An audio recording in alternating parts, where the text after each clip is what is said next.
안녕하세요. AMPN 글로벌 광고 퍼포먼스 1본부 2팀 박가진입니다. 지금부터 가구업종 온라인 마케팅 성공 사례 발표를 시작하겠습니다. 발표 순서는 자산 현황 및 시장 현황, 성과 개선을 위한 전략, 광고 퍼포먼스 결과, 그리고 레퍼런스 소개순입니다. 먼저 삐사가 어떤 브랜드인지 말씀드리고자 합니다. 삐사는 인테리어 펜던트 조명 제품을 주력으로 주로 가정용 인테리어 조명을 판매하고 있습니다. 또한 삐사의 강점은 심플하면서도 공간에 깊은 인상을 남기는 임팩트 있는 디자인을 통해 가정에서도 마치 분위기 좋은 카페에 온 듯한 편안하면서도 고급스러운 무드를 전달한다는 점입니다. 하지만 삐사는 이러한 삐사만의 강점을 제대로 활용하지 못하고 광고를 집행하고 있음을 확인하였습니다. 삐사를 포함한 한국 스마트 조명 시장은 2019년 8,070억 원 규모에서 연평균 13.79%의 높은 성장률을 기록하며 2025년에는 약 1조 7,500억 원 이상에 달할 것으로 예측되며 점점 성장하고 있는 추세입니다. 하지만 그와 비례하여 경쟁사의 수도 점진적으로 증가하며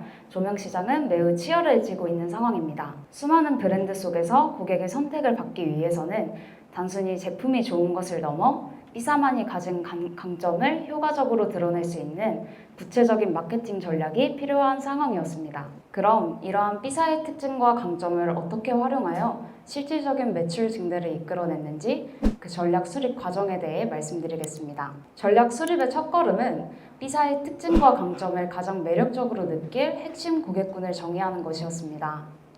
따라서 크게 두 가지로 페르소나를 정의해 보았습니다. 첫 번째로 설정한 페르소나는 20대 후반 인테리어에 관심이 많은 자취생입니다.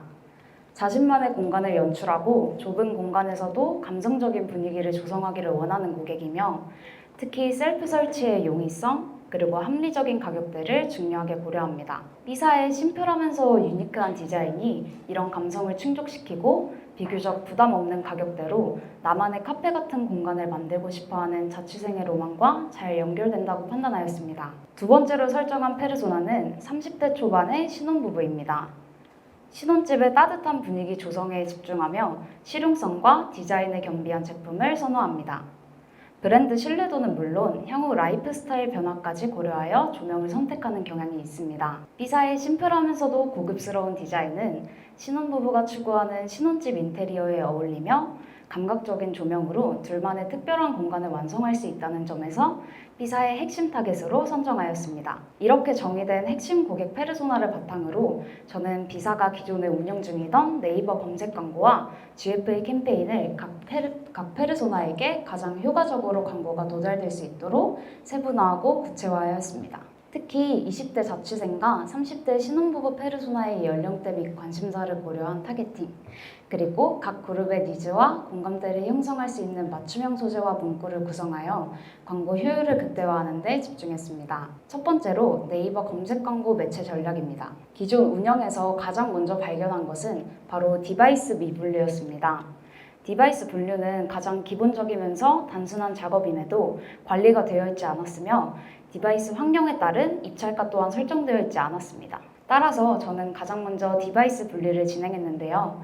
이를 통해 각 디바이스 환경에 최적화된 입찰 전략을 적용할 수 있게 되었고 불필요한 CPC 누수를 효과적으로 막아낼 수 있었습니다. 이어서 두 번째 문제점은 노출 매체에 대한 비효율적인 관리였습니다. 기존에는 네이버 및 검색 포털 매체에 광고가 노출되도록 설정은 되어 있었지만 효율이 좋지 않은 매체까지 광범위하게 포함되면서 불필요한 광고 예산 소진으로 이어지는 상황이었습니다. 이를 개선하기 위해 노출 매체 재설정을 진행했습니다. 지난 3개월간의 다차원 보고서 데이터 분석을 통해 노출, 클릭, 전환 등 성과가 우수한 지명과 매체만을 선별하여 운영하였습니다. 그 결과 불필요한 예산 낭비를 효과적으로 줄이고 광고비를 효율이 높은 매체에 집중할 수 있었습니다. 세 번째로는 광고 그룹 관리입니다. 네이버 쇼핑 검색의 경우 노출 지면별로 그룹이 분리되어 운영되면서 하나의 주력 제품이 여러 그룹에서 중복으로 노출되는 경우가 다수 발생했습니다. 이로 인해 주력 제품에 대한 집중적인 관리와 성과 측정이 어려운 상황이었는데요. 따라서 주력 제품들을 중심으로 광고 그룹을 재정비하였고 이를 통해 각 주력 제품에 대한 집중 관리와 정확한 성과 측정이 가능하도록 개선했습니다. 네 번째는 노출명 및 제외 검색어 미설정 문제였습니다. 광고의 노출명과 제외 검색어가 제대로 설정되어 있지 않아서 B사의 제품과는 관련 없는 검색어에도 광고가 노출되는 불필요한 노출이 다수 발생하는 것을 확인하였습니다. 이는 광고비 낭비뿐만 아니라 잠재 고객에게 브랜드 이미지를 오해하게 만들 수도 있는 요인이었는데요. 이를 개선하기 위해 노출명을 세팅하여 더욱 다양한 일반 키워드에서 관련도 높은 노출이 발생하도록 유도하고 자사명 검색으로 인한 전환의 경우 입찰가가 비교적 저렴한 별도 캠페인 그룹을 통해 관리하여 효율성을 높였습니다. 마지막으로는 연령대 미설정으로 인한 비효율성이었습니다. 기존 약 3개월간의 성과 데이터를 분석한 결과 전환은 없지만 광고비는 꾸준히 누수되고 있던 특정 연령대의 관리가 미흡하다는 점을 확인하였습니다. 따라서 광고 성과 데이터를 기반으로 25세부터 50세의 메인 전환 연령대를 발굴하는 데 집중했으며 해당 연령대를 제외한 비효율적인 연령대에서는 입찰 가중치를 조정하여 광고비가 효율적인 고객층에게 도달하도록 운영하였습니다. 다음은 네이버 GFA입니다. 기존 GFA는 주력 제품별 인지도 및 트래픽 캠페인과 전환 캠페인을 병행하고 있음을 확인하였습니다. 하지만 연령대 타겟팅과 같은 세부적인 전략의 부재로 인해 전환은 주로 카탈로그 캠페인을 통해서만 발생하고 있었습니다. 또한 장바구니 담기와 같은 전환은 계속 발생하고 있었지만 최종 실구매로는 이어지지 못하는 상황이었는데요. 이런 문제를 개선하기 위해 새로운 방안을 채택하여 GFA를 운영하였습니다. 저는 한정된 예산 안에서 기존에 진행하던 캠페인 중 성과가 우수했던 애드부스트 쇼핑 그리고 카탈로그 캠페인을 유지하고 여기에 신제품과 방문 리타게팅 캠페인을 병행하여 운영하는 전략을 채택했습니다. 특히 기존의 장바구니 담기 수가 점진적으로 증가하고 있음을 확인했지만 리타게팅을 위한 충분한 못으로는 아직 부족하다고 판단했습니다. 이에 자사 홈페이지를 방문했던 고객을 대상으로 한 방문 리타게팅 캠페인 운영을 진행하였습니다. 다음은 소재 최적화 부분입니다.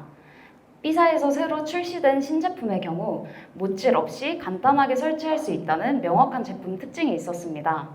이는 앞서 설정했던 자취생 페르소나에게 강력한 소구점으로 작용할 수 있다고 판단하였습니다. 따라서 못질 없이 간단 설치, 자취방 감성 조명 20% 할인 등과 같은 문구를 기획하여 광고 소재로 활용하며 운영하였습니다. 마지막으로 타겟팅 및 연령대 설정입니다.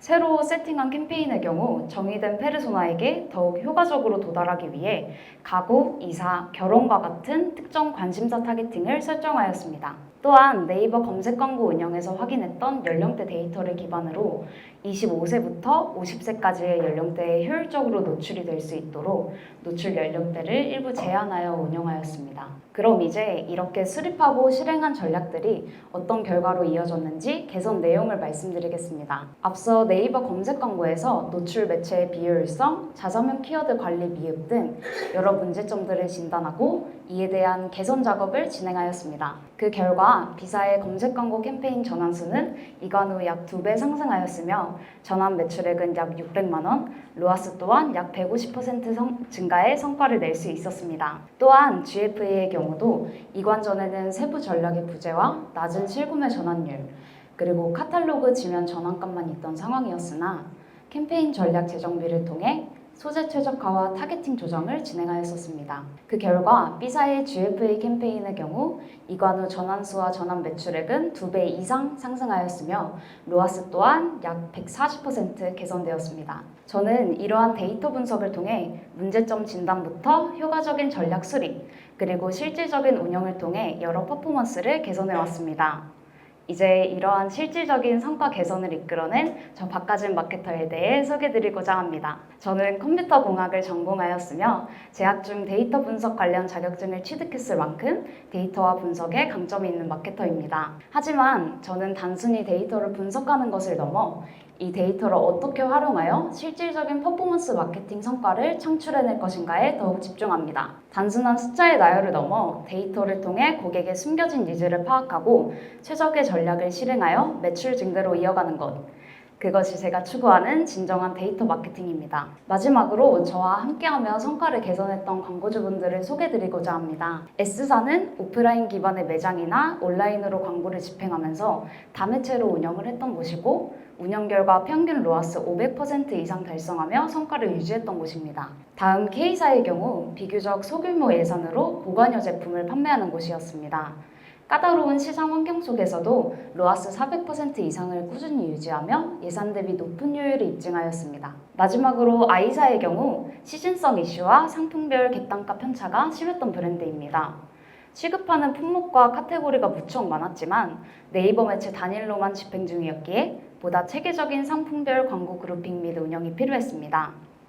그 결과 이관전 170%였던 로아스를 300%까지 개선하여 성과를 안정시켰습니다. 저는 그동안 숫자 이상의 의미를 전략으로 바꾸고 전략을 성과로 바꾸는 데이터 마케팅 성공 사례를 만들어 왔습니다. 데이터로 고객의 니즈를 분석하고 퍼포먼스로 증명하는 저 박가진 마케터와 함께 성공 사례를 만들어가고 싶은 광고주분들은 연락주세요. 지금까지 AMPM 글로벌 광고 퍼포먼스 1본부 팀 박가진이었습니다. 감사합니다.